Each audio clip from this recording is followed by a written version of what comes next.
exposição Desilenciar é uma exposição de duas autoras que não se conheciam e que eu, na minha percepção daquilo que é o conhecimento dos respectivos percursos em Portugal, pareceu-me que era importante mostrar. Esse trajeto é um trajeto que se faz na própria história da arte, ou seja, é olhar para um segmento do tempo muito específico, final dos anos 80 e anos 90, essencialmente, embora seja um diálogo que, de alguma forma, as obras não tocam os mesmos temas, claramente, mas há uma noção de que o exercício fotográfico pode ser produzido para criar um discurso crítico. E isso acontece nas duas artistas. O caso da Júlia Ventura é muito curioso exatamente porque ela parte essencialmente do autorretrato, um segmento muito grande do seu trabalho parte do autorretrato, mas desconstruindo a noção do autorretrato. E, portanto, eu até falo num breve texto que escrevi, numa espécie de empoderamento da mulher relativamente a um olhar, porque toda a tradição da história da arte nos últimos 5, 6 séculos, apesar de tudo, é um olhar sobre a mulher, essencialmente. A mulher é representada. Portanto, quando se autorrepresenta, é também um exercício de poder, de inscrição da sua voz, ou neste caso, da sua imagem, no próprio contexto das artes visuais, neste caso, ocidentais.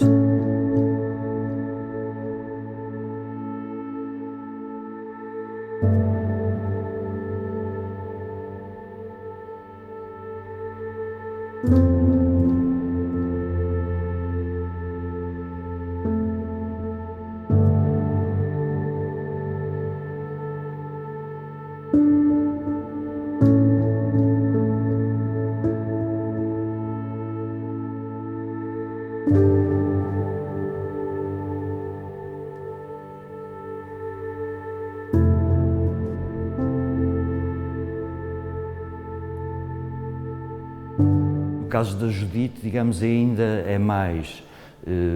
premente essa necessidade de dar visibilidade ao seu trabalho. A Judite está a viver em Nova Iorque também desde 1975, portanto é uma artista que tem uma presença relativamente escassa no nosso contexto nacional, e eu sei por experiência própria que, de facto, muitos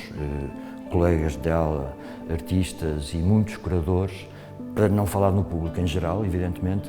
não têm realmente um conhecimento do seu trabalho.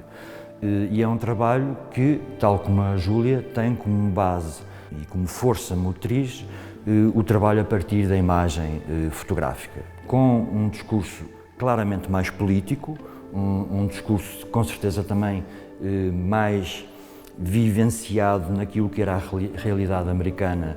dos anos 80 e dos anos 90, que, como sabemos, foi bastante conturbada a muitos níveis, e, digamos, o trabalho que ela faz sobre as prisioneiras políticas nos Estados Unidos e as condições em que essas 3 prisioneiras foram obrigadas a viver num encarceramento absolutamente inumano, com 2 anos em isolamento total. Isso, digamos, é uma vontade de comentar sobre dados do real, depois traduzidos em obras que têm esse caráter eminentemente político.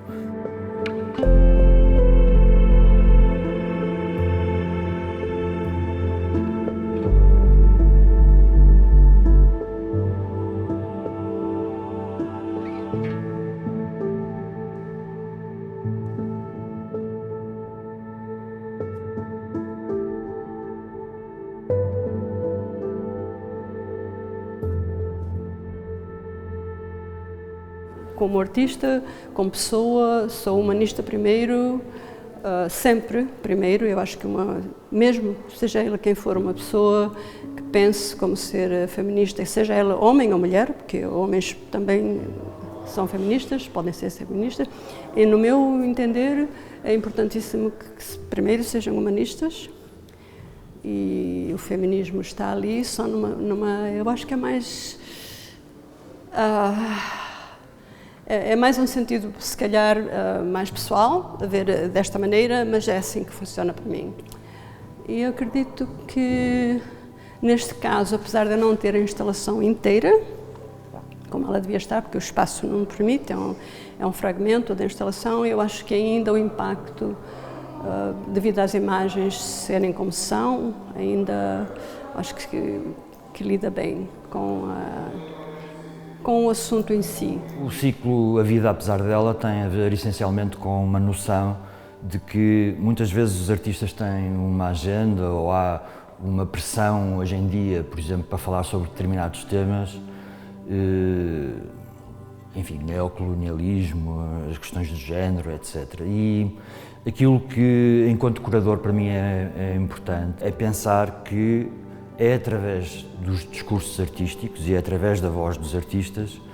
que se vai construindo uma realidade nessa contemporaneidade. E, portanto, não deve ser o contrário, não devemos ser nós a tentar encaixar artistas em determinados discursos, devem ser os artistas que, por sua livre iniciativa e escolha, determinam se querem ter um trabalho que seja mais politicamente engajado, se querem fazer uma abstração pura, e por isso eu chamo A Vida Apesar Dela, porque mesmo que não se fale especificamente sobre a vida, apesar de tudo há sempre elementos, mesmo em contextos que nós à partida pensamos, isto não tem nada a ver com o nosso presente, não tem nada a ver com a sociedade, mas qualquer voz de um artista e qualquer gesto artístico, por mais que as pessoas não queiram, tem sempre um significado para o presente e são artistas e é arte exatamente porque projetam algo que vai perdurar no futuro.